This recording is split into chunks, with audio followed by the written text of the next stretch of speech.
And now, it is time to take a trip down memory lane. Here's your guide, Cote, with Back in My Day.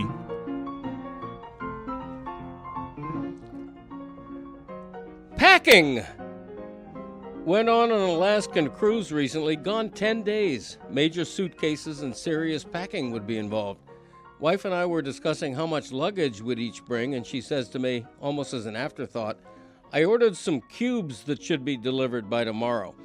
I had the same blank look on my face I might have had if she'd said, I ordered some door stops that should be delivered by tomorrow. It was a non sequitur to my ears. We were discussing suitcases. The only cubes in my lexicon are ice cubes and Rubik's cubes. Packing cubes, she addressed my blank stare. Still nothing but furrowed eyebrows from me, so she says, small individual containers with zippers that help organize and condense everything. The whole world uses packing cubes but you. I hear that a lot from my wife. She loves to say the whole world is doing something except me.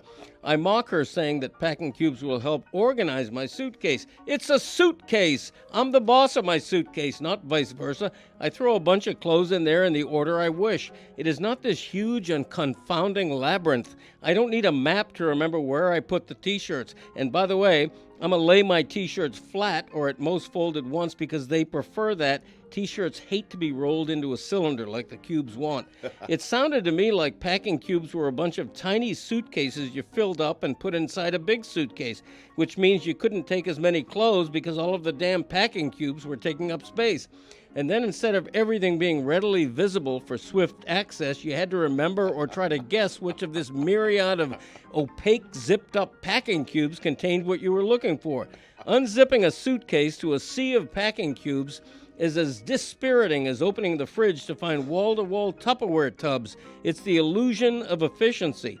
Somebody on a get-rich-quick bender invents something we don't need because they know that gullible, trend-gobbling travelers would eat it up. So here come the packing cubes to my doorstep. The only zippered container I want in my suitcase is the old-fashioned friend with the charmingly unfortunate name, the toiletry bag. Packing a suitcase does not require science or a system, folks. I don't need a cube to organize me or save space. I stuffed 3 pair of underwear in one dress shoe and balls of socks and a coiled-up belt in the other. I proudly underpack. Nobody packs light like me because nobody cares or knows if I wear the same pair of undies more than once. Oh, no. Nobody on the cruise ship is whispering disparaging, hey, didn't that man over there wear that same dress shirt 4 days earlier? And if I forget my belt, well, I bet those sell in Alaska. And if they don't, it wouldn't be the first time I cinched together 2 belt loops with a piece of twine and walked out of there with a chin-up strut. So here I am, just another lemming sliding to his airport gate with the unwanted convenience of telescoping handles and rolling wheels. You can't even buy the suitcase you want nowadays. I went into a luggage store and asked for a large leather valise with a strap handle. Didn't have it. Carpet bags. He said no. I said, can I get a wooden steamer trunk? Nope, didn't have that either. I can't get the suitcase I wanted. At least let me pack it my way. No cubes allowed. I'm Greg Cote. Yeah. And that's how it was back in my day.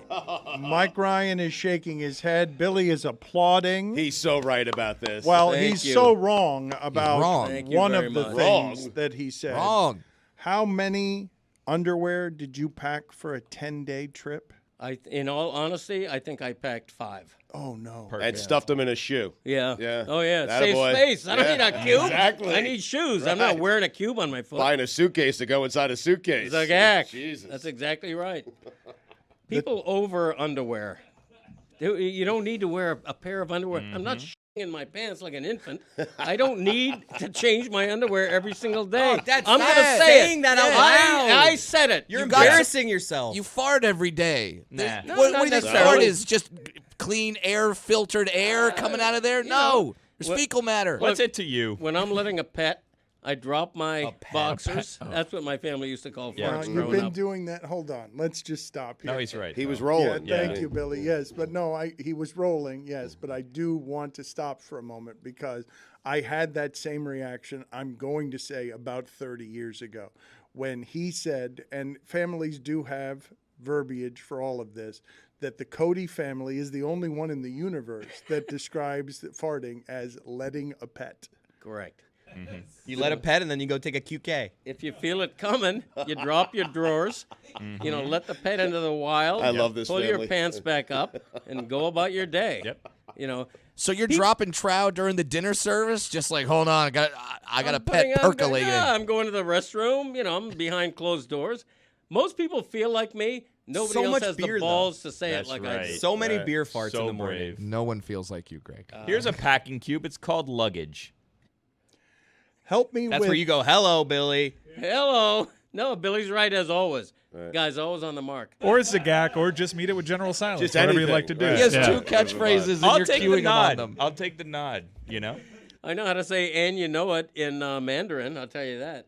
Don't do that. Please don't. Yeah. My wife is Chinese. She'll fly over here and kill you. You know what? I would not disparage her by saying what is just a phrase. I think you would. In fact, if I say it, will you ask her if I'm saying it I correctly? love it. Should we get her on the That's a line? great way of Yeah. positioning it. Get her on like the you're line. not with a You're bone trying to on this learn. Yeah, you're trying to learn. My wife has been a martial artist. She's nationally ranked for over 18 years. She will kill you with a toothbrush.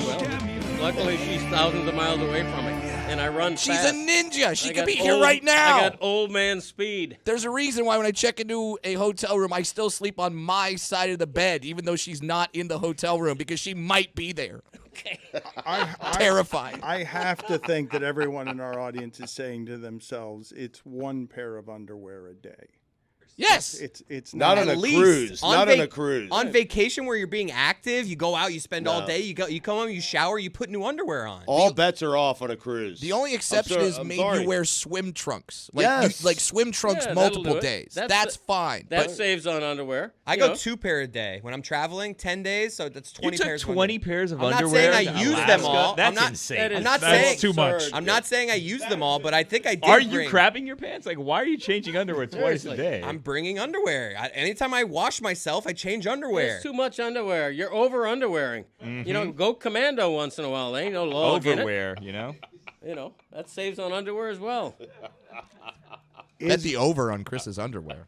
Greg Cote claiming that the only thing that should go in a suitcase that is also another suitcase, the toiletry bag. Correct. The only thing with a zipper, other than a pair of jeans, have zippers, unless they have buttons. Put it on the poll, please, Juju, at Le Batard Show. Do you have any other bags inside your suitcase other than the toiletry bag? They have compartments. A good suitcase, you don't need other suitcases That's to true, go into too. the suitcase. You put your socks in one thing. Yeah. You put your underwear, 5 pairs of them, into a shoe, and you're Right. good to go. It's just I mean, more efficient, though. You can pack like 6 shirts into Efficiency. one little packing cube, and then you press it down, get all the air out of it, and this little space right here is holding like 6 shirts. But who wants to dig through that? Greg wants to get on the cruise, easy. It's unzipper organized. his suitcase, put on a pair of shorts, no Thank you. underwear, some flip-flops, a T-shirt, and go hit the drink It's package. the deck shoes the whole I time. mean- There's no flip flops. I travel every week. I got So does those Stu. vacuum sealed bags. You put the vacuum cleaner in it, it sucks out all the air. You can pack your whole closet into a suitcase.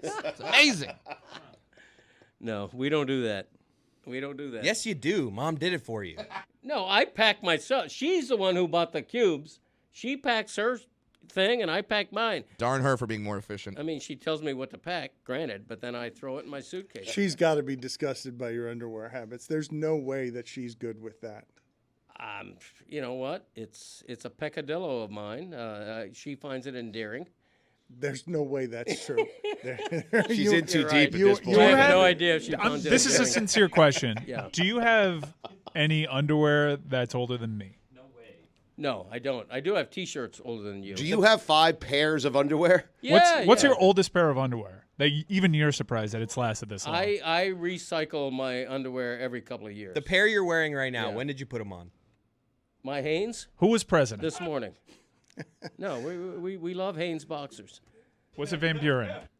No, I wear fresh underwear. I would imagine your wife swaps them out too, right? Like if she's buying you these cubes, I'm sure every once in a while it's like, here, Greg, here's a new pack of Right, underwear. exactly. I also wear T-shirts multiple times. Mm-hmm.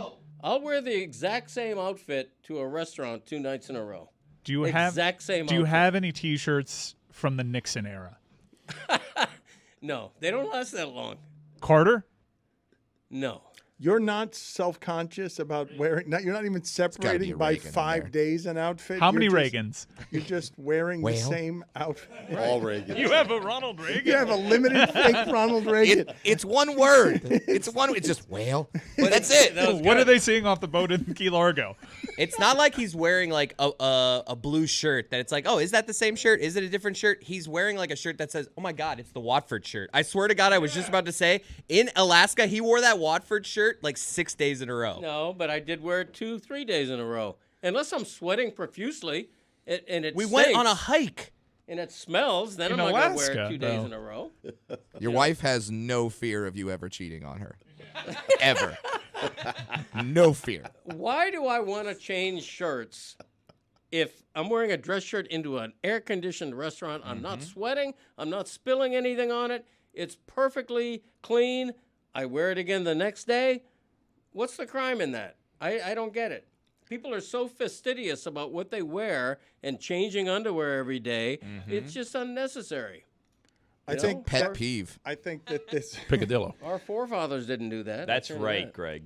this is a telltale sign of aging. I believe there is a crossroads, and I don't think it's just getting married. I believe there's another depth of aging here. When you're wearing the same outfit 2, 3, 4 days in a row, that is something that people only over 50 or 60 end up doing. You've stopped caring. You do not care about hygiene. You do not care about the opinions of others. Okay. Greg should be commended for what he's doing. You go to any hotel and they say, you know what, use your towel twice. We're trying to save the environment, the whales, blah, blah. Greg's taking that to all of his clothes. Right. He's doing that with all of his clothes, minimal washing, saving Thank all the you. whales, Thanks, all Billy. the turtles, all that. Damn He's right. doing all these great things for the environment. Saving it. He's not being, you guys, you know what you are? You're clothes gluttons. That's what we're surrounded by Yeah. right now, Greg. Everybody needs a new outfit every day. For what? Damn right they do. Whale. And another thing, don't make me out to be worse than I am. What a weird When, fake. when I wear the same outfit 2 days in a row, don't turn it into 4 days in a row, because that's a Your lie. son just said that you wore that shirt 6 On the times on the cruise. 10-day. He's Maybe it was ridiculous. 6 days No. in 8. Out of 8 days, you wore it 6 days. No, 2 or 3 perhaps. This is the new and unimproved Dan Le Batard Show with the Stugotz. Gamble on by DraftKings.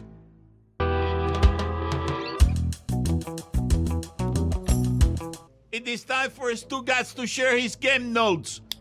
No one in the media will tell you what happened better than my boy Stu. Weekend observations brought to you by Miller Lite. Great taste, 96 calories, available for delivery.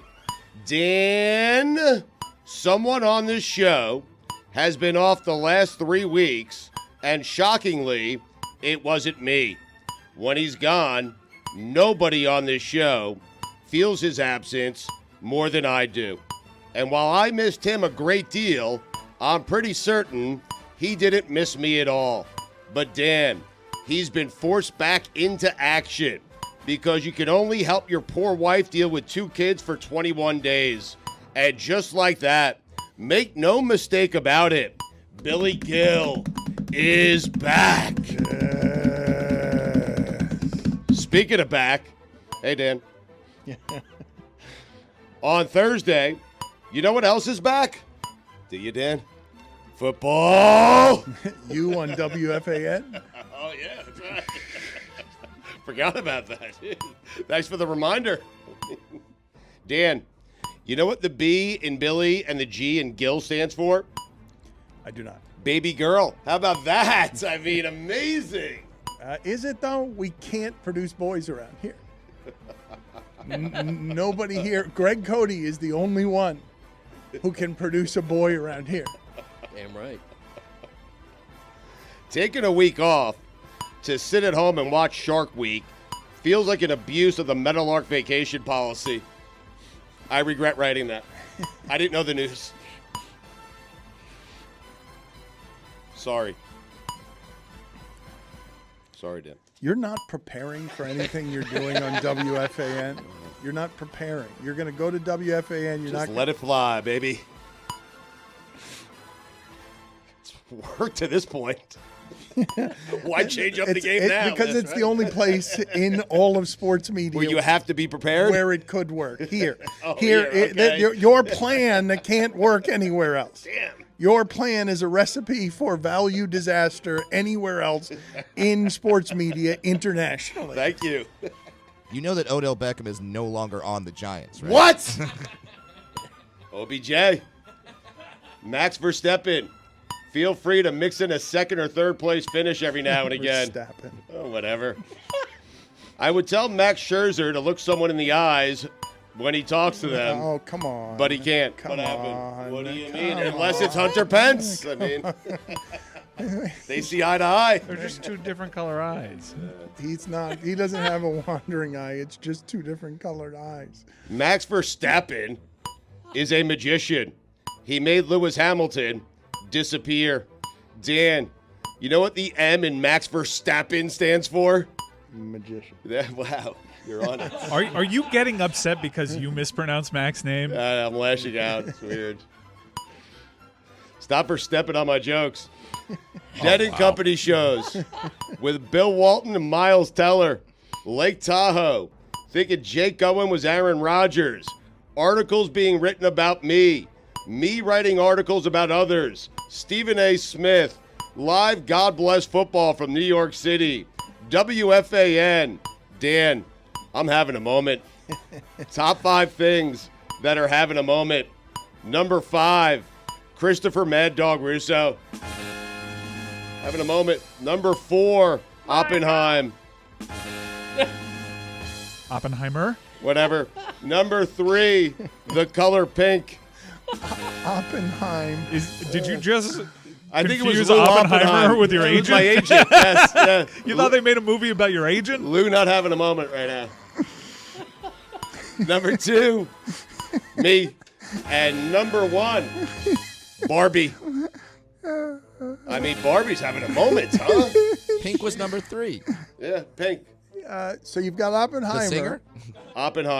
Oppenheimer, who would destroy the Earth with a nuclear bomb, and Oppenheim, who destroys this show with one.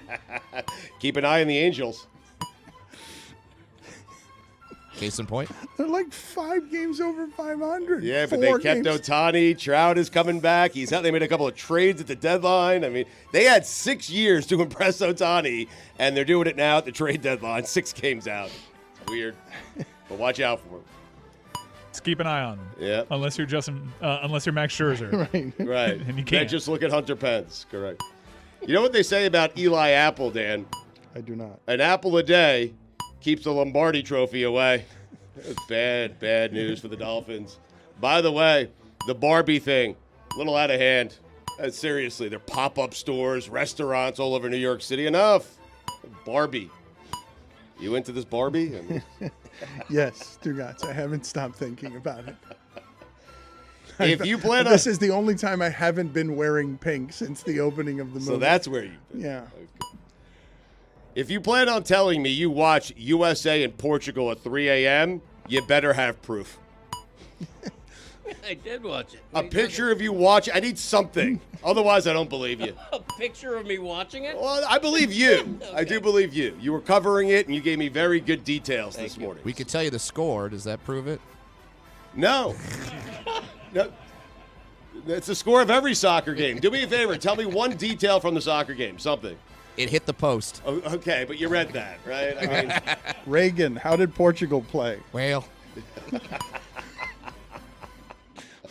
if you are interested in a show where a host reports news with as much arrogance and bravado as anyone in the history of our industry, only to have it go the exact opposite way 48 hours later, I suggest listening to Mike Francesa, the Pope.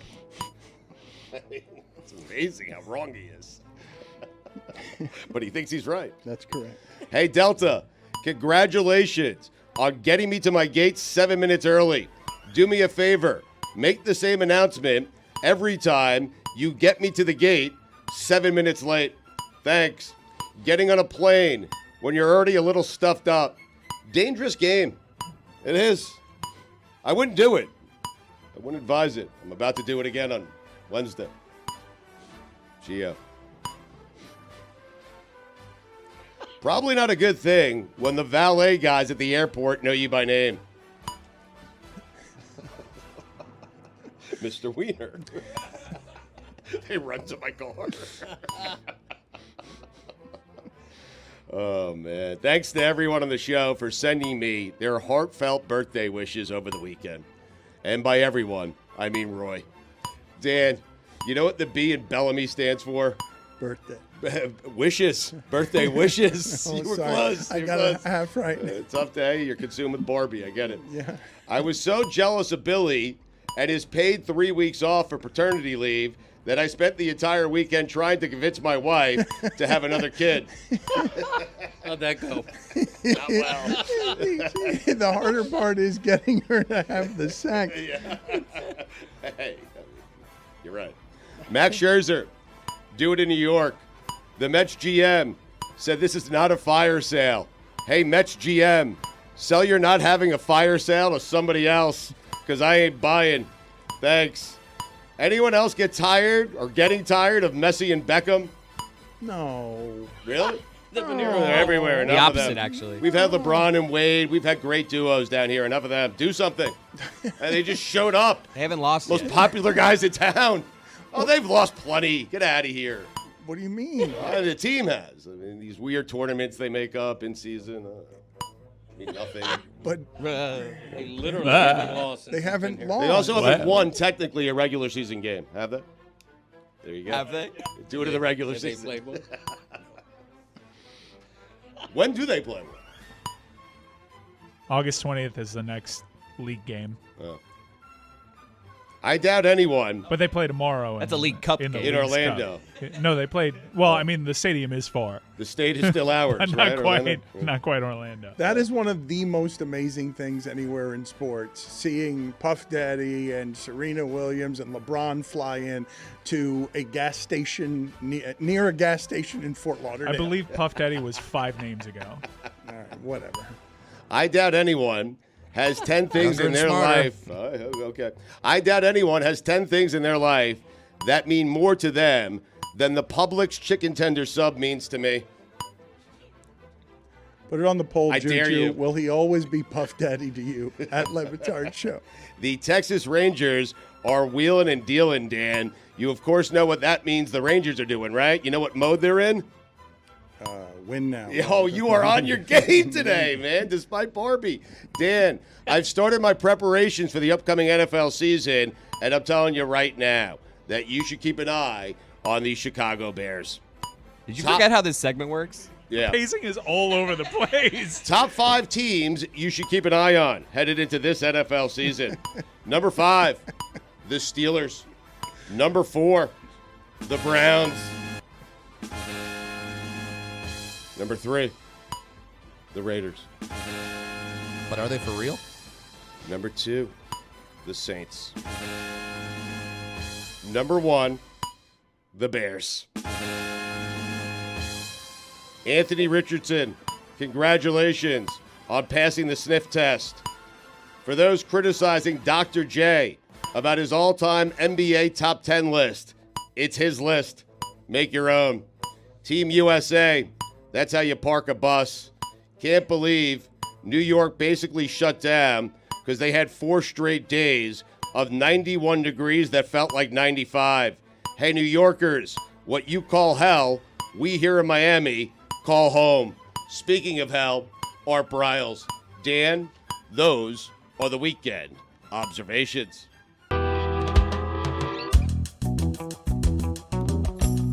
Have liked this guy for a long time, have enjoyed his reinvention here in the media space as he got to it very early and figured out how to make an economy around being a former athlete who is interesting. He's got a new show, Owned with Rex Chapman, from Smartless Media, wherever it is you get your podcasts. This is about owners, correct? You had a number of different options on which way you wanted to go in the content game. Thank you for joining us, Rex. It's nice to see you. Why did you choose this one? Well, Dan, thanks for having me. Do we go back like 30 years now? That's that's a long time, 25, 30 years. Is that right? Well, yeah, you were a part of one of the greatest games in Miami Heat history, beating Michael Jordan with a roster of 8 players, and you had about 40 points in that game, right? I didn't tell you to bring that up. I just was trying to go into our history together. You let him there, though. But thank you. Well, and just going back for a second before we get to your podcast, where does that rank with most fun you've ever had in a basketball game? Beating Michael Jordan with 8 players as a member of the Heat, or 7 players. That was pretty fun. It was pretty fun. They came in, the Bulls, they ended up 72-10 that year. They came in and partied on South Beach the entire night, knowing we only had like 8 players and we weren't very good anyway. And I know that because I was there part of the night. Then I went home and got a little sleep, and they didn't get any sleep. And we just put it on them, and yeah, it was fun. Funnish. Owned the podcast with Rex Chapman. Why did you decide to do this about owners? Because we don't see these owners very much. They get to live these shadowy existences where they're the ones actually raking in all the money. We make assumptions about how smart they are when they're not actually that smart. So why did you decide to do this? Rich Corson called me, a guy that is running the Smartless sort of media brand. For Jason Bateman, Sean Hayes, and Will Arnett from their spinoff. They spun off part of their Smartless podcast into a couple different other ones. And after I did that greatly successful CNN Plus show in New York for 4 episodes before the network went kaput, they called me, asked if I'd be interested in this. I was living in New York, studios in the city. And I thought, why not? It's a really interesting concept to talk about these people that really have a stranglehold on the communities that they buy these franchises in.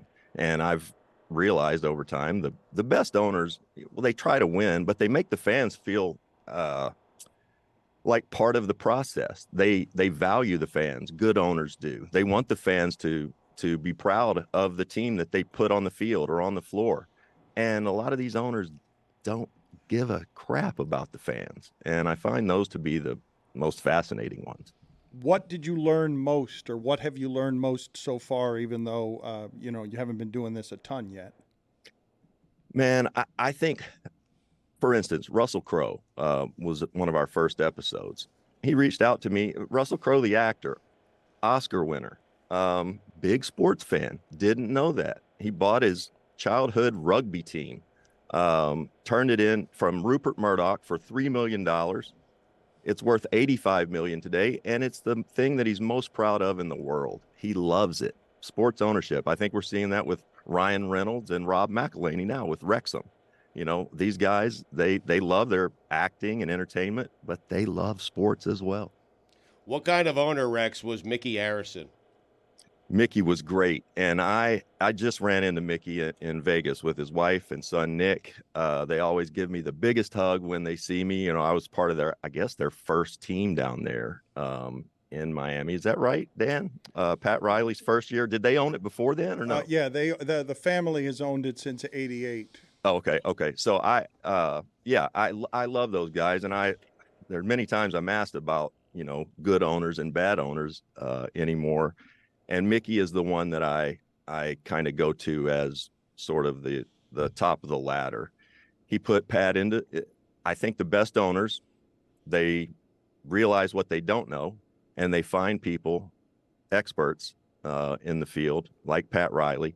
They put guys like Pat Riley in charge and trust Pat to put his people in place. He's done that with Eric Spoelstra. They have a system. They might not be title contenders every year, but they're in the playoffs every year, and their fans are proud of the product they put on the floor. Mickey does an amazing job of empowering the people around him to do a top-notch job day in and day out. It's just their system. We have learned recently, not unlike with owners, that many of these very wealthy CEOs or people running giant businesses don't have any earthly idea what they're doing. You mentioned your CNN Plus show. I was very excited for that, and in general, the endeavor, and CNN has since collapsed because it is so poorly run. What happened there, Rex, with you? Was it just a corporation coming in and deciding we're going to take this all as tax hits, never mind all the content we were going to make, all those budgets get scrapped. Get out of here, Rex Chapman. We were going to give you a big chance. You're canceled after 4 shows. Yeah, that's right. I did have a couple-year contract, so that helped, as did many of the sort of people that they were trying to develop shows around.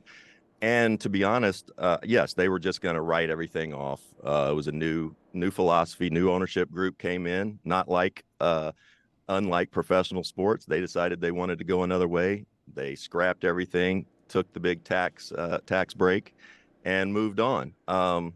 That's part of it. And you pick up and you move on. But it was a terrific experience. I'm forever grateful for the opportunity. Rex, you mentioned Mickey Harrison. There's a lot of opposite examples out there.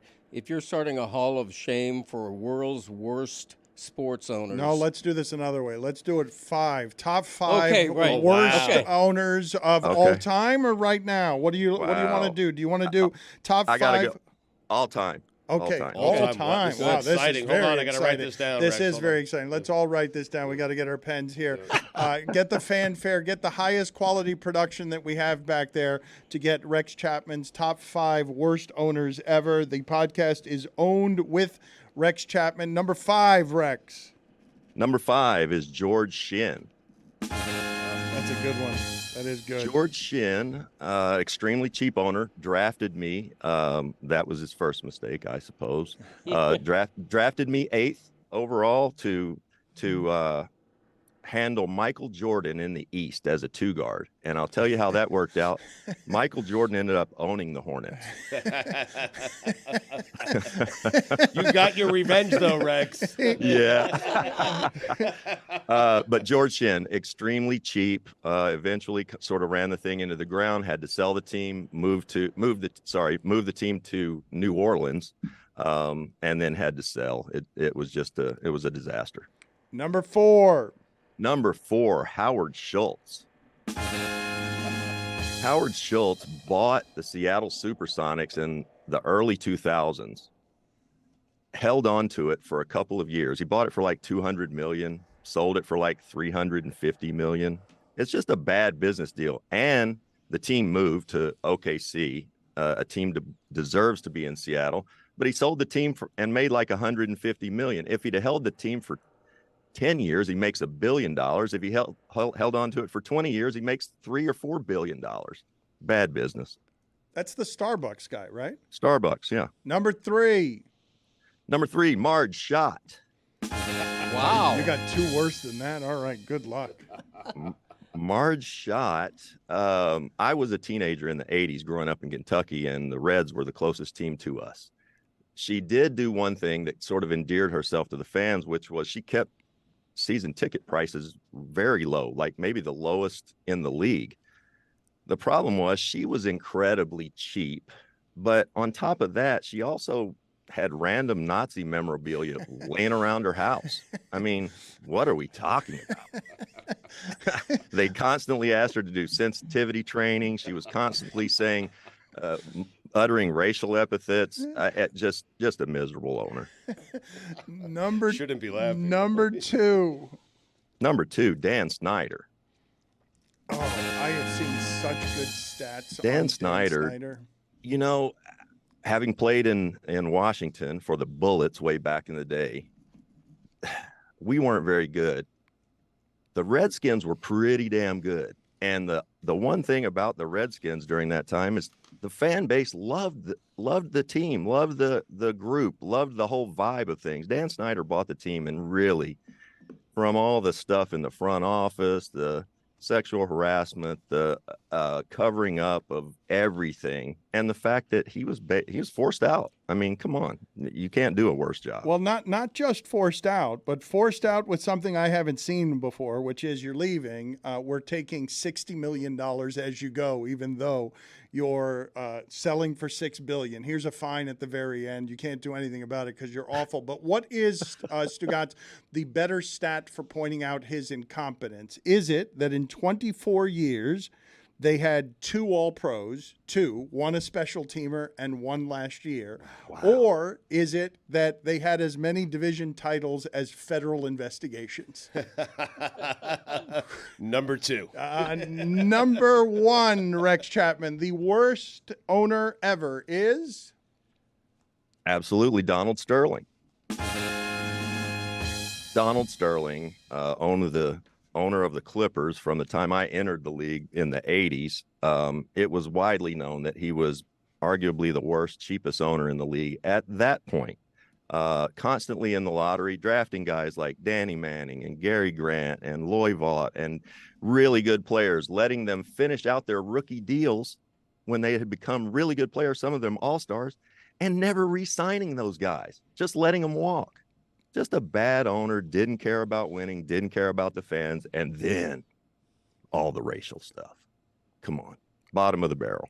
Rex, before we get you, we get you out of here, That's a good list, the man. new podcast is called Own. Congratulations to James Dolan for somehow sneaking out without getting in the top 5. But you have become a bit of a social media impresario. Can you tell me how it is that community worked for you? What is the backstory for how it is that you developed a place where people find things virally very quickly? Pure accident. I'm sure I've told you this before, but I was, I watch a lot of basketball, and one day I was on, this is years ago, 7-8 years ago. I'm watching a video on Twitter or X or whatever the hell you want to call it now. And it's a school of dolphins swimming out or swimming into shore as a guy's paddleboarding out, and one dolphin jumps up, strikes him right in the chest and knocks him off the paddleboard. And I just said to myself, that's a charge. And so I tweeted out, block or charge. Is this a block or a charge? And I guess some sports people found it clever, funny, whatever. And it started this stupid Twitter thing that I have. And now people just send me funny videos to put out. So I guess it's fine. It's just weird. You sound wildly bored by it. Thank you, Rex. He's on to bigger things. Thanks for being on with us. Always good seeing you, sir. Thank you for making the time. Thanks, fellas. Always.